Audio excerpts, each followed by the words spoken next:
Apakah kalian sering gagal dengan strategi supply demand dan price action? Dan apakah kemudian kalian tidak tahu alasannya? Mungkin di sini kalian perlu mengetahui konsep inducement dan liquidity.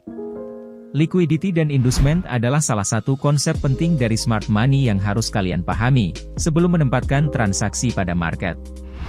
Halo teman-teman semua, selamat datang kembali di channel Forex Sarjana.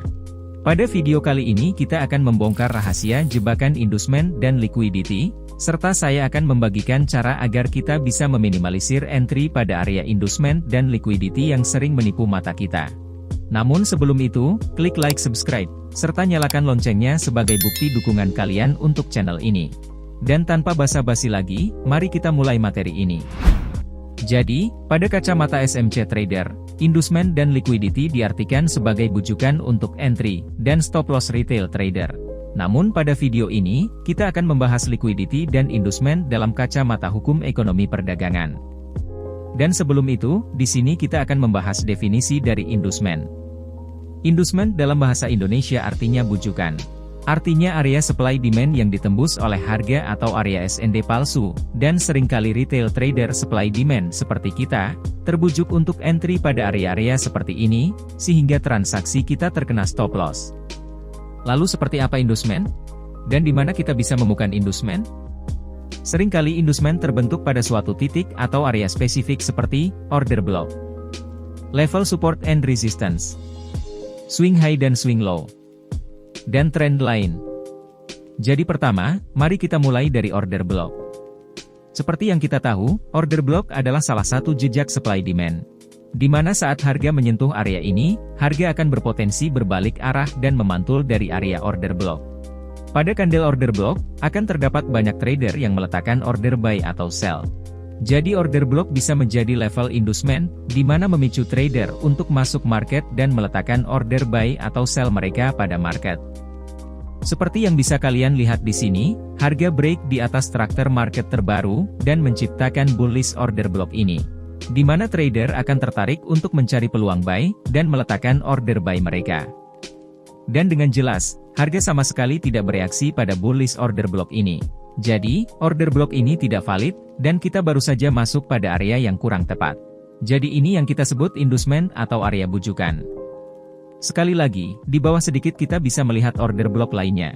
Dan seperti yang kalian lihat, harga tidak respect pada area ini. Jadi, area ini tidak valid, dan inilah inducement.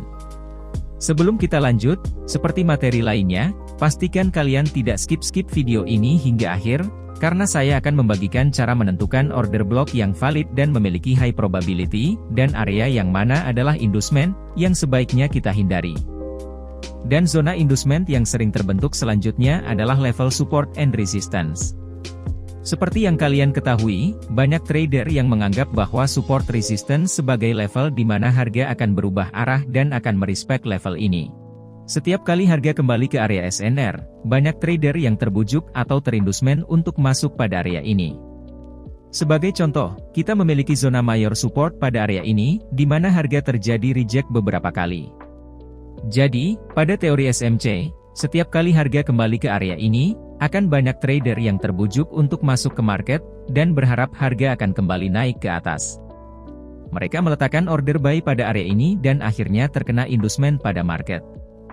Seperti yang kalian lihat, sebelum harga naik, harga turun dan menyapu stop loss retail trader yang memiliki posisi buy pada area support dengan ekor panjang ini. Setelah menyapu stop loss retail trader, harga kembali naik, jadi ini adalah inducement yang dilakukan market maker untuk menjebak retail trader. Namun pada teori ekonomi perdagangan, ini terjadi karena adanya supply yang mencoba menembus area ini, namun seperti hukum ekonomi, semakin turun harga maka seller akan semakin sedikit, kemudian harga tertahan oleh demand yang telah membentuk support di sini. Karena fakta harga membentuk support di sini, dikarenakan banyaknya buyer yang tertarik untuk membeli pada area ini. Dan jika diperhatikan, di sini terjadi konsolidasi, yang menandakan adanya adu kekuatan antara seller yang mendorong harga untuk turun, dan buyer yang kembali masuk pada area ini. Serta jikapun trader SNR akan entry pada area ini, biasanya mereka akan menunggu terjadinya momentum seperti engulfing pada area ini. Berikutnya adalah area swing high dan swing low yang mungkin terdapat inducement. Seperti yang kalian ketahui, swing high dan swing low adalah titik tertinggi dan terendah yang baru disentuh harga. Terutama pada time frame tinggi, seperti daily, titik ini akan sangat penting dan cenderung seringkali di-respect oleh harga. Jadi banyak trader yang terbujuk inducement pada swing high dan swing low.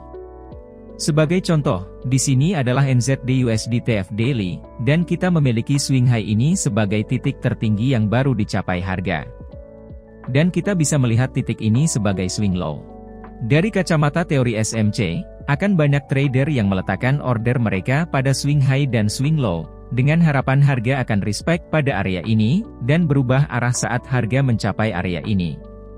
Dan seperti yang kalian lihat, harga menciptakan fake breakout pada area ini, dan mengambil stop loss dari buyer dan seller. Namun, pada teori ekonomi yang sudah ada sebelum SMC jadi viral, fakta terciptanya low dan high di sini disebabkan oleh buyer dan seller yang mendorong harga. Dan saat harga kembali pada harga murah di bawah, demand akan kembali berebut untuk membeli, dan pada harga mahal di atas, supply akan kembali berebut jual. Bukti adanya momentum seller dan buyer pada area ini, bisa dilihat dari momentum engulfing pada area ini, seperti penjelasan terciptanya pola candle pada video kita sebelumnya.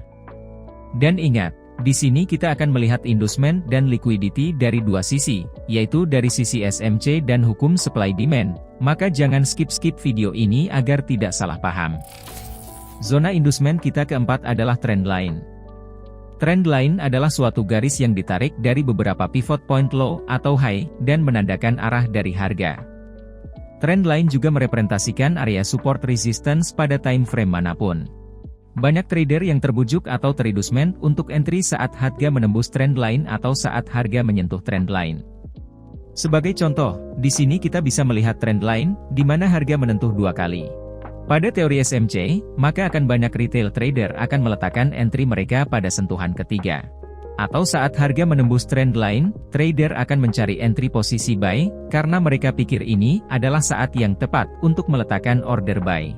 Dan ini akan terjadi berulang-ulang di market. Lalu bagaimana cara memanfaatkan inducement sebagai konfluen kita? Inducement bisa digunakan untuk mengidentifikasi zona terjadinya liquidity pada market, area target profit, dan agar kita bisa menghindari area yang low probability. Sekarang, kita mengerti dasar konsep inducement, jadi mari kita membahas liquidity. Lalu apa itu liquidity? Liquidity adalah proses saling berebut beli atau jual pada market, dan proses inilah yang membuat pergerakan dinamik pada market. Lalu, di mana kita bisa menemukan liquidity? Liquidity bisa menjadi pertanda suatu area memiliki minat demand atau supply yang tinggi, sehingga liquidity bisa menjadi konfluen tambahan saat kita memilih area supply demand. Liquidity bisa ditandai pada area equal low atau swing low. Pada area equal high atau swing high. Berada pada dinamis trend line atau channel. Berada di antara order block. Lalu apa perbedaan liquidity dan inducement? Inducement adalah area membuat kita tertarik untuk entry pada market, sedangkan liquidity adalah area yang menandakan adanya proses berebut beli dan jual pada market. Jadi, liquidity adalah area inducement yang telah tersapu oleh harga. Di sini, kita telah mengetahui konsep inducement dan liquidity. Sekarang, saya akan membagikan cara kita mengaplikasikan inducement dan liquidity pada trading plan kita, untuk memaksimalkan profit dan meminimalisir loss. Jadi, katakanlah kita melihat pergerakan seperti ini, yang mensimulasikan pergerakan harga. Dan seperti yang kita lihat, kita berada pada downtrend. Harga menyentuh area ini dan bergerak ke bawah, namun tidak dapat menembus starter terbaru. Kemudian harga menciptakan pullback kecil ke atas, setelah ini terjadi, harga terdorong lagi ke bawah dan menciptakan break of starter di sini. Jadi di sini kita memiliki zona unmitigated, di mana ada kemungkinan harga akan memantul dari area ini. Di bawahnya kita juga bisa melihat zona unmitigated, yang mana tercipta setelah BOS. Jadi mungkin di sini akan banyak retail trader, SND trader, SMC trader, serta retail trader menjadi bingung dan tidak tahu zona mana yang lebih high probability. Seperti yang kita bahas sebelumnya, ini bisa jadi area inducement. Karena kita bisa melihat buyer masuk pada area ini, kemudian bertemu supply pada harga ini, sehingga kembali memantul dari area ini. Dan di sini, harga kembali bertemu buyer yang berusaha mendorong harga. Dan di atas, supply sudah mulai berebut jual bahkan sebelum harga menyentuh order block ini. Dan karena buyer pada area ini sudah habis, maka harga langsung tembus structure ke bawah dan menciptakan break of structure dan order block di sini. Jadi area ini bisa jadi inducement. Selanjutnya harga menyentuh area ini dan menunjukkan sedikit reject dari area. Jadi, reject di sini menandakan terjadinya kembali berebut jual dikarenakan harga kembali bertemu dengan seller yang sebelumnya mendorong harga di sini. Nah, disinilah mungkin kita akan terkecoh dan langsung entry pada area ini. Sekarang, di atas ini, kita bisa melihat area equal high, di mana ini adalah area liquidity, atau area berebut jual. Artinya pada area ini adalah harga mahal yang menarik minat untuk supply agar masuk ke market. Maka saat harga menyentuh order block paling atas, harga berada pada harga super mahal, dan seringkali supply akan kembali masuk pada area ini. Karena pada hukum ekonomi, semakin mahal harga maka buyer semakin sedikit, dan seller semakin banyak, dan semakin murah maka seller semakin sedikit, dan buyer semakin banyak. Jadi inilah konsep terjadinya inducement dan liquidity pada market. Dan konsep ini juga berlaku untuk market bullish. Sekarang mari kita ke chart, dan kita aplikasikan konsep ini, serta ada beberapa tips tambahan untuk menghindari inducement, yang akan saya jelaskan pada chart. Jadi, di sini adalah market AUD USD H1. Dan seperti yang bisa kita lihat, kita sedang berada pada downtrend. Dan kita bisa melihat dua break of structure, dan imbalan yang terbentuk di sini. Dan di sini kita bisa melihat dua candle impulsif imbalan yang diantaranya terdapat ekor candle seperti ini, maka ini disebut hidden base atau hidden OB. Dan untuk memastikan ini adalah hidden base, maka kita akan zoom area ini ke time frame lebih kecil, seperti 15 menit. Maka di sini kita bisa melihat area drop base drop. Maka kita tandai area ini. Dan saat kita zoom lagi ke M5, kita bisa melihat supply order block di sini. Dan ini hanyalah sedikit pengetahuan mengenai hidden area. Namun di materi ini kita akan fokus ke inducement dan liquidity. Jadi mari kita kembali ke H1 dan kita tandai area yang lain. Di sini kita bisa melihat ada banyak area supply. Lalu mana yang akan kita pilih? Jadi, pertama kita akan menerapkan prinsip ekonomi, di mana semakin mahal harga maka buyer akan semakin sedikit dan supply akan semakin banyak. Dan salah satu cara kita melihat harga mahal, adalah dengan cara melihat pertanda adanya proses berebut jual, sebelum harga menyentuh order block kita. Jadi, di sini kita tidak akan langsung entry pada market, namun kita tunggu harga membentuk liquidity. Jadi, jika harga langsung berbalik dan menyentuh order block kita, maka kita batalkan area ini, karena ada kemungkinan ini adalah area inducement. Kemudian di sini kita bisa melihat harga membuat trend line liquidity, menandakan seller mulai berebut jual, bahkan sebelum harga mencapai area ini. Artinya, pada area ini berada pada harga mahal yang menarik minat seller untuk menjual. Sekarang perhatikan, harga break trend line dan menyentuh order block ini. Kemudian di sini kalian bisa mencari konfirmasi engulfing atau change of character sebagai confluent tambahan pada low time frame, juga agar stop loss kita lebih kecil dan RR kita lebih jauh, seperti pada video kita sebelumnya. Dan harga memantul dari area ini. Kemudian harga kembali naik menuju hidden base, dan jika diperhatikan di sini juga terdapat area breaker block, dan di bawahnya kita bisa melihat trend line liquidity. Maka area ini kemungkinan besar akan memantulkan harga, dan kalian juga bisa melakukan konfirmasi entry pada low time frame di sini. Dan harga turun sedikit pada area ini. Selanjutnya kita bisa melihat liquidity di sini. Dan harga memantul dari area ini. Sekarang, ini adalah area paling atas, dan ini adalah area paling high probability, karena awal dari pergerakan turun di sini, bermula dari seller yang mendorong harga di area paling atas. Dan di bawahnya, kita bisa melihat banyak area liquidity yang tercipta setelah harga menyentuh order block di bawahnya. Dan kita bisa menganggap order block di bawah ini adalah inducement. Sekarang perhatikan, harga memantul jauh pada area ini. Mungkin akan ada pertanyaan, jika area bawah ini adalah inducement kenapa harga masih bisa memantul dari area ini? Karena pada area inducement harga akan tetap bisa memantul, karena tetap ada seller yang tertarik masuk pada area di bawah, dan itu dibuktikan dengan adanya area sell side liquidity, atau area berebut jual. Sekarang, tips pertama untuk menghindari inducement adalah adanya area liquidity sebelum harga menyentuh area. Jadi jika harga menyentuh area kita tanpa membuat liquidity, maka kita perlu berhati-hati, karena bisa jadi ini adalah inducement yang akan menciptakan liquidity, atau area yang rawan ditembus. Sekarang mari kita lanjutkan chart ini. Di sini, kita bisa melihat dua supply order block. Lalu perhatikan, harga langsung masuk pada area ini tanpa membuat liquidity. Maka area ini bisa jadi inducement, dan di atasnya kita bisa melihat equal high, atau trend line liquidity, menandakan adanya berebut jual saat harga mendekati area order block di atasnya. Maka area order block ini adalah area yang high probability. Dan seperti yang kalian lihat, harga memantul dari order block ini, dan di bawahnya adalah OB inducement. Sekarang adalah contoh market bullish. Dan di sini kita bisa melihat 3 area demand order block. Sekarang, adalah tips kedua, yaitu menggunakan Fibonacci retracement. Sekarang perhatikan pada pergerakan naik ini. Di sini adalah titik awal terjadinya pergerakan naik ini. Sekarang mari kita aplikasikan Fibonacci pada chart, dan saya akan menjelaskan sedikit tips ini. Sekarang perhatikan, pada Fibonacci terdapat level 50%, artinya level ini adalah level tengah. Dan jika harga di atas level 50% maka harga masih berada pada harga mahal, dan jika berada di bawah level 50% maka harga berada pada level harga murah. Dan karena kita ingin melakukan transaksi buy, maka sebaiknya kita membeli di harga murah. Dan level terbaik berdasarkan pengalaman saya, adalah level 61,8% hingga level 100%. Sekarang, perhatikan 3 order block ini. 2 order block ini berada pada area harga mahal, maka area ini kurang high probability untuk melakukan entry posisi buy. Dan pada area paling bawah, harga berada pada level 61,8%.